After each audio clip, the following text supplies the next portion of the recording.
As we move to our next conversation with the title, How Can We Fast Track the Translation of Academic Research into Market-Ready Products, Thriving Companies, and Meaningful Job Creation?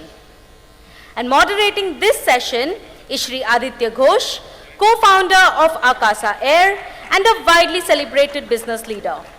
From leading Indigo's rise to India's largest airline to steering social impact through SEWA and CII, he brings a rare blend of entrepreneurial vision and public purpose.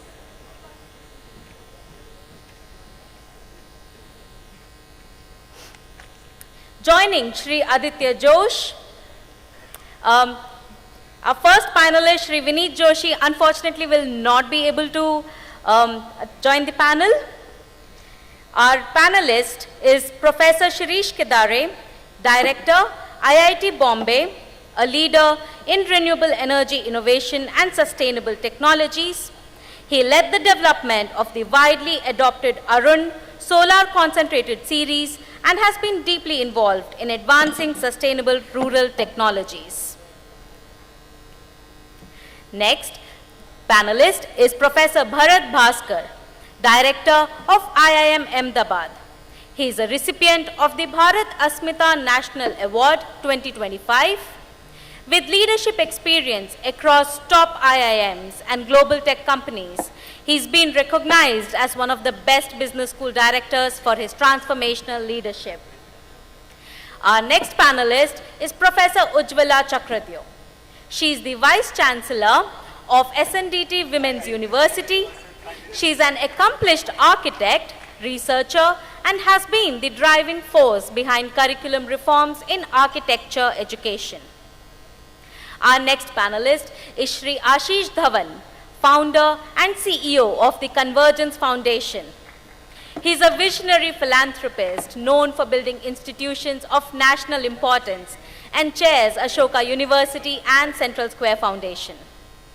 Next, I'd like to invite Shri Rajan Anandan, Managing Director at Peak XV Partners. He is a powerhouse investor who has championed India's startup growth story. Backing over 100 startups as an angel investor, he has helped founders scale across sectors. Our next panelist is Shri Bodhisattva Sangapriya, founder and CEO of IG Drones. He is a young entrepreneur leading India's largest drone-based intelligence platform.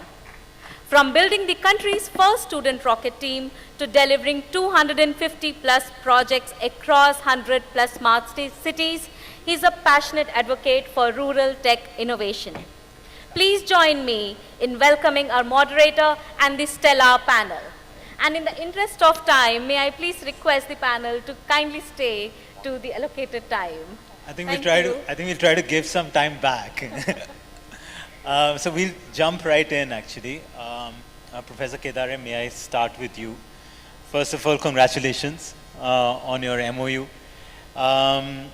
Maybe, because we were talking about it in the morning, if you can kind of, give your thoughts on this super hub that we are trying to create in biosciences with the Wadhwani Foundation, and because that will kind of get us started to something where we're trying to see in reality some of the elements that we've been talking about since morning.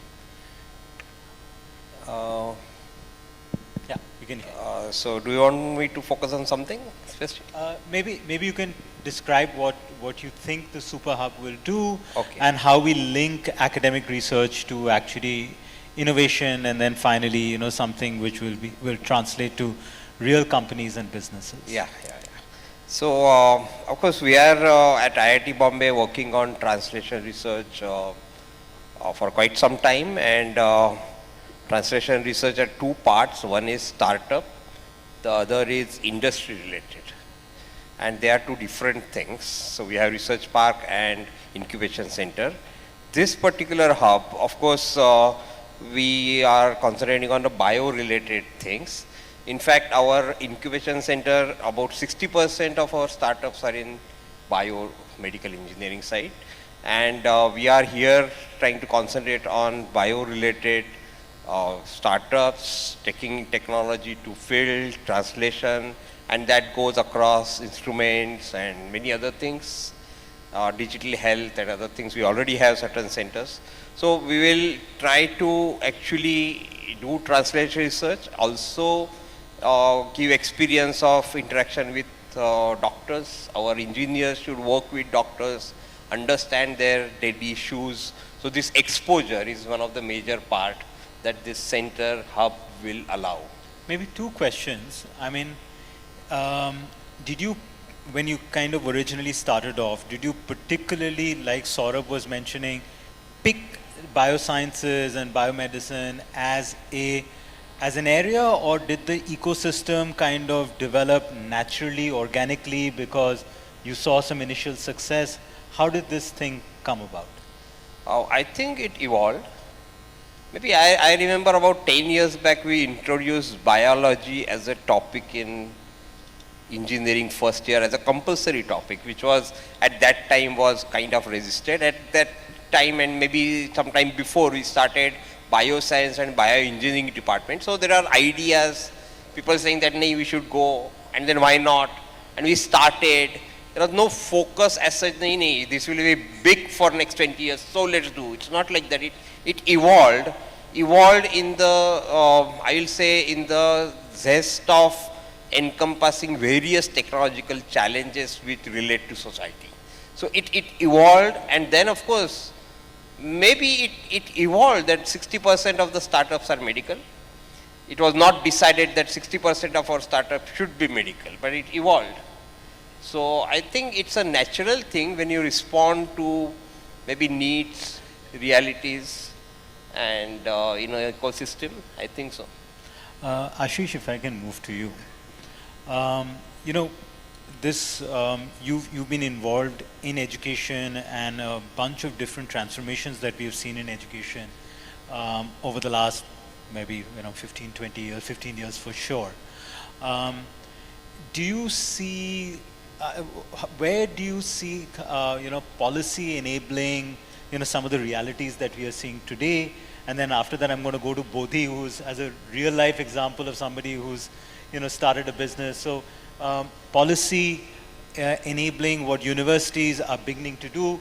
There was a lot of conversation on interdisciplinary study just a short while back in the previous panel. Maybe if Ashish you can. No, I think from my perspective, the two biggest policy initiatives are ANRF, and Shiv Kumar is sitting right in front of us, and the announcement of the 1 lakh crore fund, out of which 20,000 crore was allocated in this budget for the current financial year. I think both are transformational for different reasons. I think the approach that the Minister indicated and the Prime Minister as well with ANRF, which is this private-public partnership, working on a few select areas and doing it quite differently from the way we've done it before. I think with the 1 lakh crore fund, obviously the idea is to stimulate the deep tech startup ecosystem, to get more incubators, and also to help larger companies possibly move up the value chain in terms of research and move towards products, cutting edge products faster.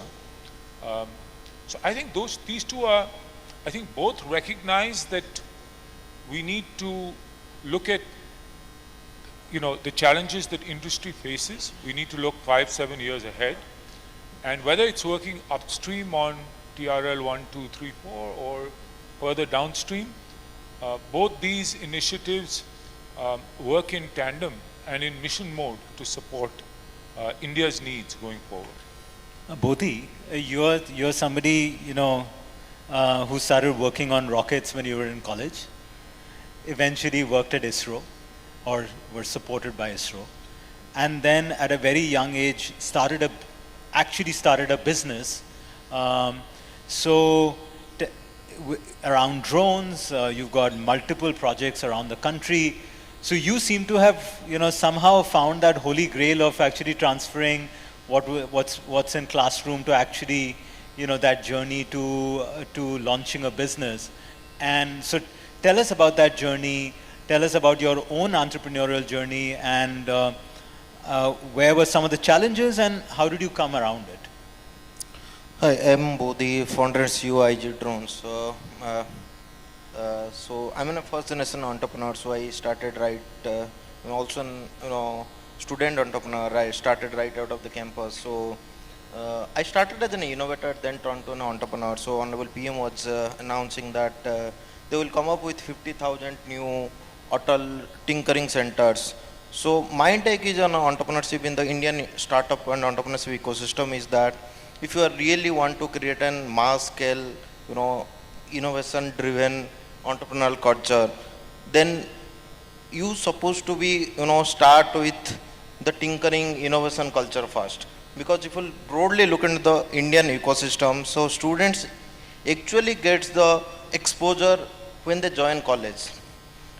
Apart from that, so all, most of the Indian schools and colleges, they actually, get indulged in only the traditional academics culture. So to upskill them and to, get acquainted them with the startup and innovation culture, you need to first upskill them as an innovator, then they can actually figure out and, figure out their own journey, figure out their own problem and then jump into entrepreneurship. And tell me, Bodhi, what worked for you? Like, how did you come out of this? I started as an innovator. So when in the year 2013 and 14, we started building rockets. And when we told that we are building rockets, everybody laughed at us. And first year, when a bunch of first year engineering kids were building rockets in a state-run government engineering college, everybody thought we have gone mad. Our friends thought we have like building some kind of Diwali rockets. My professor wanted me not to use the university lab because we were doing some mad experiments. Everybody thought we have gone mad. But we tried, we failed 100 plus times and finally we succeeded. Rocket reached to an altitude of 16,000 feet AGL and became Asia's first student rocket and got registered on Limca Book of Record and became a national news. And one fine day, Honorable PM read the news and when he read the news, he then instructed and wrote a letter to ISRO, you go figure out how these 40 engineering kids in a remote research setting in India were able to build a technology. And when ISRO visited my campus, they were so surprised. This was in a small town in Odisha. It's a small town, city is called Sambalpur, it's a small town, a tier 2 city in Odisha, and we built a rocket there. And then I, when ISRO team visited, they were so surprised that we built a rocket actually in our hostel backyard without even a rocket propulsion lab. And that was so surprising for ISRO. And then the moment they learned that actually these engineering kids have actually crowdsourced the knowledge. And the director asked me, I have heard about crowdfunding. What is crowdsourcing of knowledge? So I set a target for my, teammates. You have to contact at least 10, members in your Facebook friend list. You have to add whosoever has written something about space. And you won't believe we have contacted around 2,000 space scientists all across the globe just to learn the rocket building technology. You contacted them? Yes, we contacted, sent them all cold messages, sir, please help us to build a rocket. And this is how we build. So entrepreneurship, innovation is all about perseverance. Though it's always about, solving challenge, always about, learning on your own. You can't expect the government, you can't expect the university, you can't expect the entire ecosystem will always come forward to help you out. You have to do it first. Then the ecosystem will come and ecosystem will, pat on your back. Bodhi, if I can ask you, one is to have an idea, right? Maybe even a successful experiment.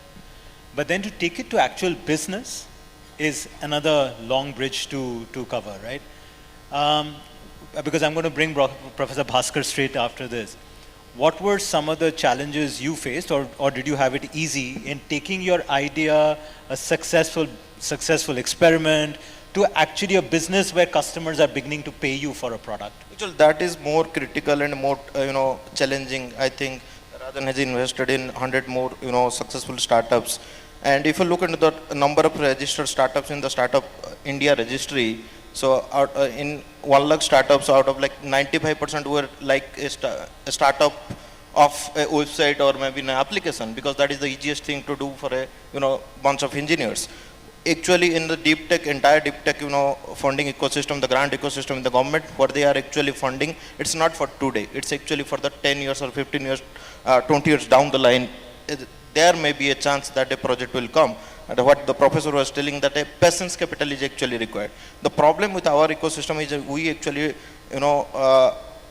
we usually don't listen to our customers. We don't listen to the market. We usually think we are great innovators. We are great products. We first build and then go out and try to sell. I actually built a wonderful rocket team, but I landed up in drone because I thought, so selling a rocket is more tough in India and there is no buyer at all. So drone was, there was a completely, matured market there. And when I started drone, when I entered into a drone industry, that's why whatever the experience I gained from the rocket, I choose to, venture into drone, not into the rocket. Give me and a the second, market, Giri. actually market is the great leader and you need to listen to the market. Bodhi, I'm going design to your interrupt you product. for a second. Yeah. Professor Bhaskar, I mean, I think every, I don't know, session I've taken in any management school, it's always like, think about the customer, what the customer's needs are, and then build a product, right? So this is the challenge that they are facing. From a business school perspective, and I don't know what the statistic is, but I'm guessing that a large bunch of your students these years are wanting to do their own startup, they want to become entrepreneurs. Where do you think is the skill gap? Where do you think a role of an IMA and other business schools come in to take these ideas, these deep research ideas, to translate them into real businesses, real jobs, real companies? Thanks, Aditya. I think before I get into answering your precise question, I thought I'll put what Bodhi was already talking about, that market fitment, etc. and so on. The great ideas and research is one issue, that coming up with something which is a technically highly advanced or getting into a technology which is ahead of everybody else is one part of it. But translating that technology into a viable product or converting it into a successful business or a commercial enterprise is a different ball game. It's a multidisciplinary ball game. It's not because you have a greatest technology, you're going to succeed. If you have multidisciplinary approach, which actually requires more of a management challenge. Managerial challenges lie that trying to find the product fit with the market, which he was already alluding to in his discussion. Also talking about many of the time, products will fail because of your bad pricing strategy. Or it may fail because the timing itself was not right. Or many a time, there are founder-related issues, apart from other issues. Or the go-to-market strategy you applied itself didn't work out. But more importantly, the founder-related issues is the leadership or application of the manpower issue, which we were trying to allude to. So I'll come to that in a greater detail. But most of the time, these are the factors which make the technology fail. Objective of educational institutions or wherever you are creating this ecosystem of successful translation of technology and taking it to a marketplace environment has to have two aspects addressed well. One is that creating the appropriate resource persons. What are the characteristics of such appropriate resource persons? Number one characteristic is not the technology itself, but ability to understand the readiness of the technology. What level of readiness that technology is, ability to spot that technology. Second is understanding the commercialization aspect of that technology. How will I be able to translate and take it to market? So where are factors I talked about, product, pricing, etc. and so on, do come in picture. And of course, third is the entrepreneurial mindset. I may have a technology, I may have all the management wherewithal, but if I don't have an entrepreneurial mindset, I'll not be willing to and ready to take that kind of risks. So these are the three kind of challenges. The other aspect which comes, and which was being talked a lot about in the previous session, was also about the capital. Now, deep science... I'm going to come to Rajan after this. Right? He's Mr. Capital. So. Right, but I'm not going to talk about capital when it comes to, I'm talking about a gap in the capital or where the problem lies and where many of these technology translations fail. The deep science and deep tech everybody talks about, but at early stage there are not many people to fund. Most of the funding people will come in when the technology has reached the 8 or 9 level of TRL. You ask somebody experimenting with the TRL 2, 3 and 4 technology, people are not there. Maximum you'll get a grant. But grant doesn't take you from this point to the TRL 7, 8, 9 point where people are willing to fund. So what we have done, I've tried addressing problem because at IMA we have experience of almost 20 years in successfully launching ventures. Over the period of learning, we said there's certain capital gap also we have to fulfill, right? And just to name a few, in the current time, Manicure, amongst others, and then there are many others, Meta-Rex, our optical lens technology, which we are adjustable optical lens technology we are incubating. All these technologies which are picked up at TRL level 2 and 3. Even actually we may notice that Bellatrix and E-Plane also had the seed funding from IIM Ahmedabad itself. Yeah, we're grateful for that. Right. So much of it came from there because, so what we have done, we are incubating in our IMA ventures the funds itself. Because early stage, the early funding will not come, so we have created the funds, and the funding has come from Gate Foundation, Dell Foundation, variety of ICICI Bank, etc., which takes the technology and takes the risk at level when TRL 3 or 4 level technology is picked up. And once it gets ready, then we bring the other funding agencies, etc., and so on. So in order to translate, you have to have a continuum from starting from a basic technology, bringing it to come at least the level TRL 7 or 8 or 9, where venture capitalists can come in and rest of the funding can come in. And that is the biggest challenge which we face. Rajan, you've got to solve this problem for us. Like, as Bodhi was mentioning, and we all know this, right? You know, most of the startups are sort of near-term problem solving, and there are lots of hard problems to solve which are near-term problems. Here are things which you're working on something where it's at least a 7-8 year horizon, if not a 10 to 15 year horizon.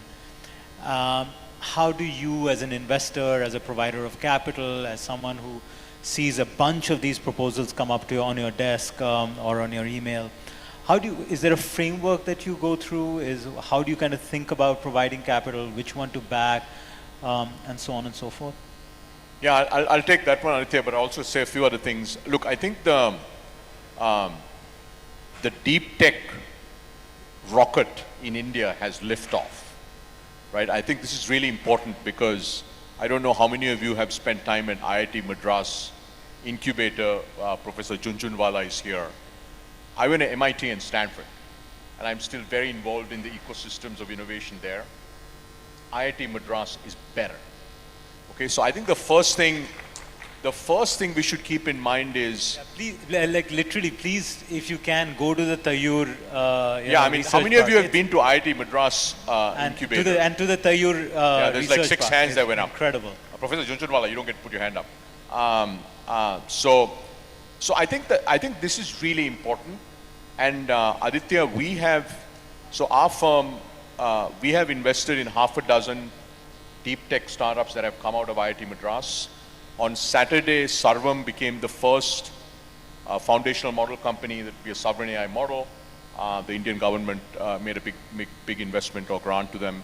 Our first 2 semiconductor investments companies both came from IIT Madras. We invested in a green hydrogen electrolyzer company that actually, they didn't go to IIT Madras, they applied. They did a cold email to Professor Satya, and then he incubated them in his lab. And then they moved out and went back to, and then there's a whole bunch. Actually on Monday we had 5 companies at our investment committee. Every Monday we have an investment committee. 2 companies from IIT Madras. Okay, so I can't tell you, and this is really important because sometimes we sort of are looking for answers elsewhere. Actually we have our answers right here, right? So IIT Madras, and I saw Dr. Syed here. Another one that is really world-class for life sciences is CCamp. Again, we have a bunch of companies that have come out of there. So I think the first thing, the reason I bring that up is India actually has a fair bit of capital today. If you look at our early stage funds, Aditya, about 25% of our early stage funds are now in deep tech. And I mean non-AI deep tech. Okay, we have 40 AI companies, most of them are application infrastructure companies. We have a couple of deep companies like Sarvam. But outside of those companies, right, we have 25% of our portfolio is deep tech now. Space tech, by the way, interesting statistic for all of you. 10 years ago, India had 1 space tech startup. Today, we have 220, right? So in some of these sectors, we are beginning to really gain momentum. And I think the thing we'd like to do is we focus a lot on capital, and I'll get to the capital in a minute. We need to create 10 IIT Madras, CCamp-like institutions, incubators, parks, where the idea to product journey is streamlined, right? And I really believe that, and I think a bunch of things have come together at IIT Madras to make this happen. That has happened. Now, as investors look, why is only 25% of our early stage investments in deep tech, right? That's an interesting question. The reason is exactly what you said. Deep tech companies take much longer. They tend to have higher risk. They have technology risk, you have regulatory risk, you have market timing risk, right? And as a result, especially as a large broad-based fund, we need to have a portfolio, right? We need to have some companies that could scale much faster, provide early returns, and then we'll have these bigger companies. So, and then that then brings me to the second idea, which is, the previous panel mentioned this, and also Ashish mentioned this. India needs dedicated deep tech funds. Today, I would say we probably have 5, 6, 7 very, very good, small, early stage deep tech funds. Okay, and then we have a few funds. I see Celesta is here and several others. Speciale is very, very good, but it's a small fund, right? We should help these funds scale up significantly, and we should also help create new funds, because those funds will only invest in deep tech. They should be structured as longer horizon funds, and so on and so forth. So I think that's the second. And then lastly, just to answer your question, look, at the end of the day, as venture capitalists, what we look for, whether it's a deep tech company or let's pick a consumer internet company, is roughly the same thing, right? We're looking for extraordinary founders. In deep tech, they happen to be technical. Actually, I run our seed program is called Surge. Our last cohort of Surge, Aditya, we had 12 companies. 8 of them had PhD co-founders. Both co-founders, PhDs. Okay, so that's what's happening. So it's happening, but it's happening at smaller levels. So we look for extraordinary talent, and we look for very big markets, right? And that's the same thing. It doesn't matter whether it is. And last thing I'll end with is, Saurabh mentioned this on the previous panel. In deep tech, one of the things that the government can especially help with is on the demand side, okay? We invested in this extraordinary green hydrogen electrolyzer company called Nutrace.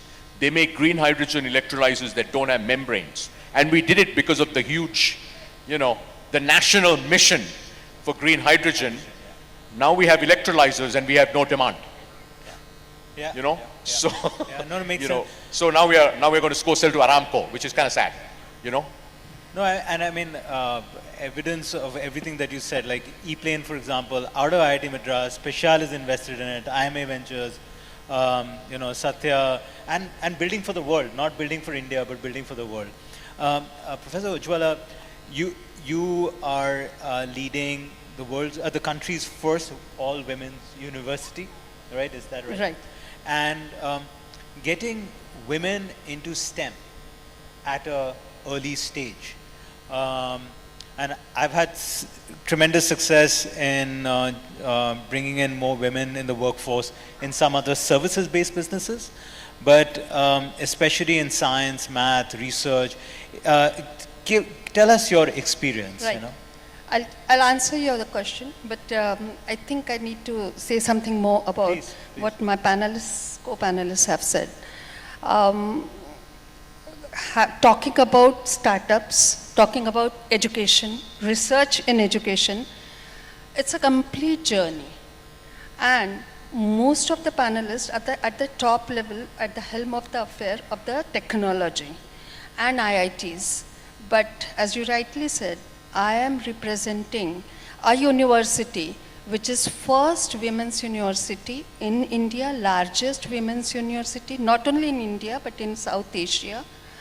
And it's not the question of being largest, but it's the question of being marginalized. And also right now, today, we have students which are more than 85,000 girl students across India, and many of them are first generation learners. Yeah. So when we talk about the class, and we talk about the startups, and when we talk about the research, we need to have an ecosystem in the education where such ideas will not be generated, but will be incubated there itself.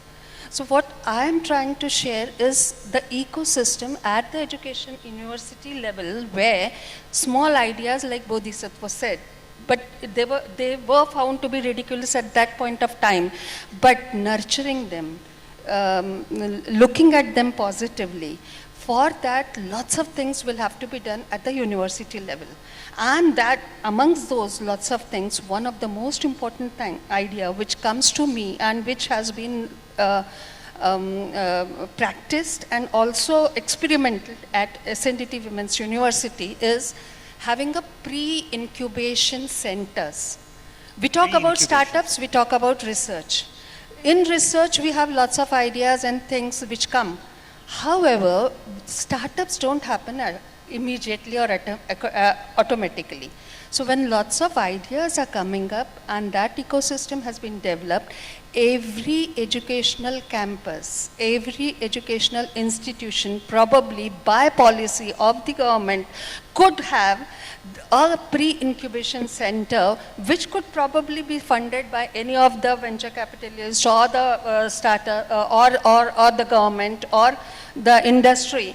And there, through that funds, any stupid idea, any idea which can probably be discarded at the beginning should be looked at positively, and then some of those will be then taken up further, and the network of such incubation centers across till reaching to ANRF, right from a small city to ANRF. If we have such a network, and supported by many things which, if you permit, we could, we actually need the faculty members, we actually need the supporters, we actually need the people who would look at it positively. So there are many ways like hackathons and ideathons and things which will nurture these ideas, take it further, and then we talk about startups. So percentage of startups would only be 2%, 3% out of those ideas which are coming up, but rest of them will not go waste.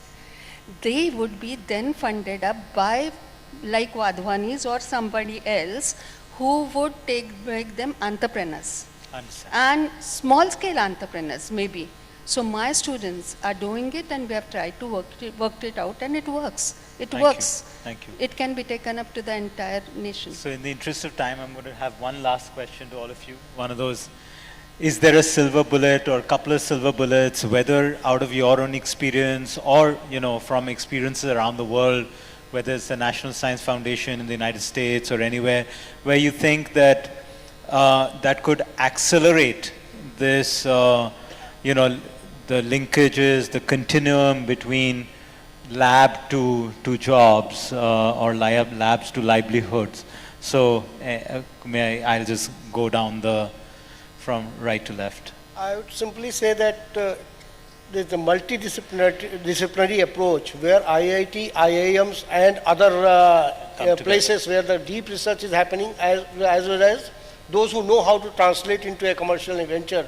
If they come together and create these continuums of the innovation hubs, probably will be more successful. Fabulous. The other thing simply I would say that also they need to come together in creating this kind of a manpower which values the research and understands what is the research readiness for the market is, and then is able to take the entrepreneurial risk along with that. So a collaborative approach of high technology institute and high translational institutes coming together will be very great. It will be a great thing for India to be in this plane. Completely agree with you. Yeah, I fully agree to that. I'm also going to add one point, but I'll just give an example that IIT Bombay researchers in bio and doctors coming together gave rise to a CAR T cell technology, which is a maybe 1/10 cost cancer treatment, and we have actually rolled out, and almost 200 patients have been treated in last year without any labs. So this is just because the researchers going to hospitals, talking to doctors, and this coming together across is very important, and that will lead to exposure and success.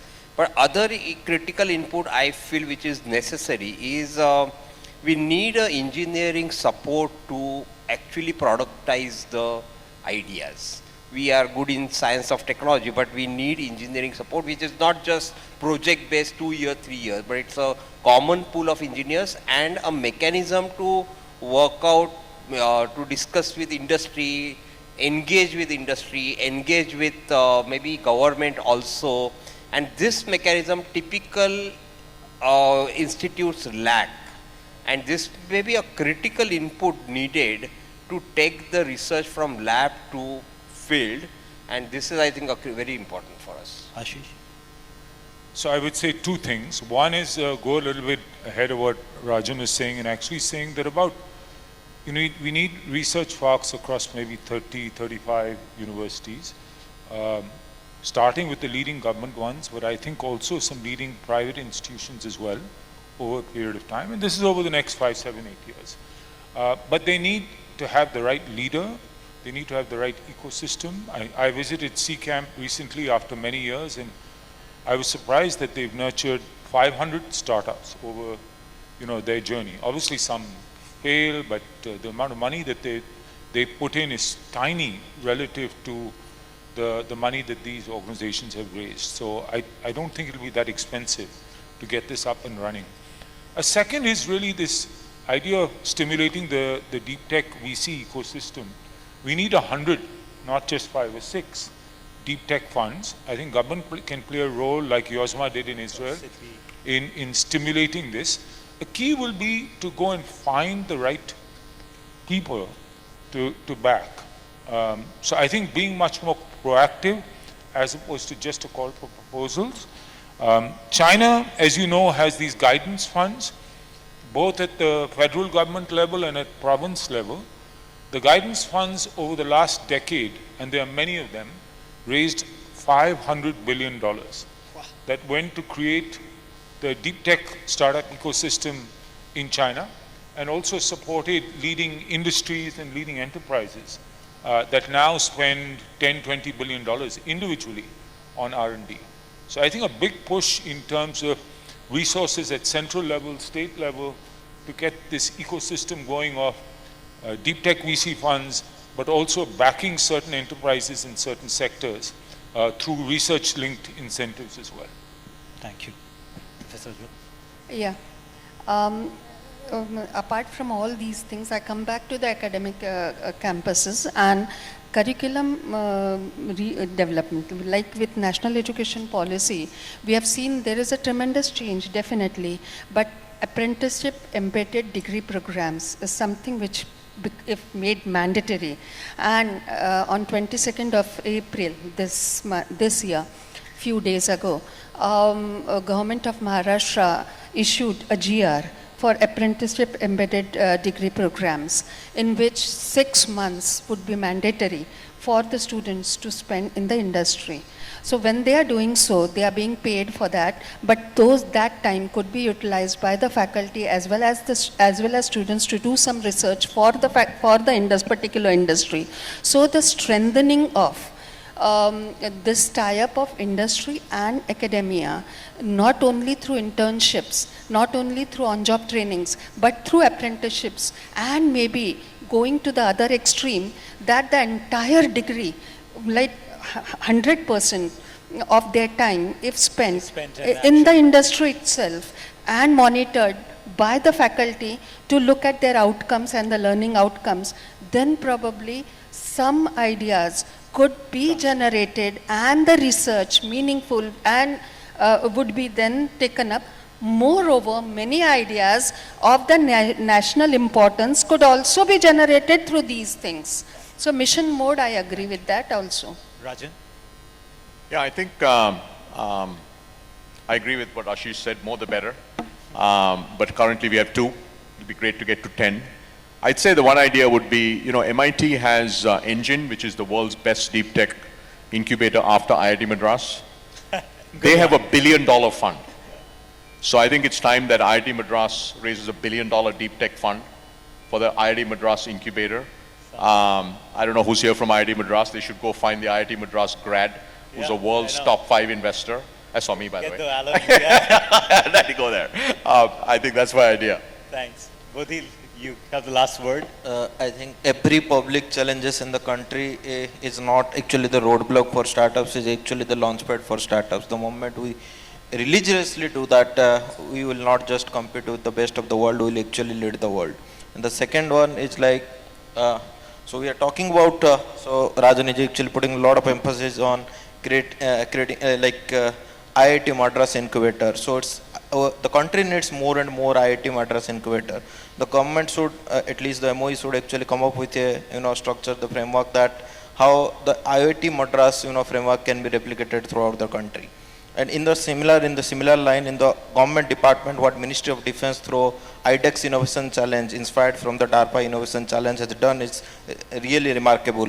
The government has actually procured thousands of crores of, startup innovations, right from the startups, ideation stage to, product development, then direct procurement.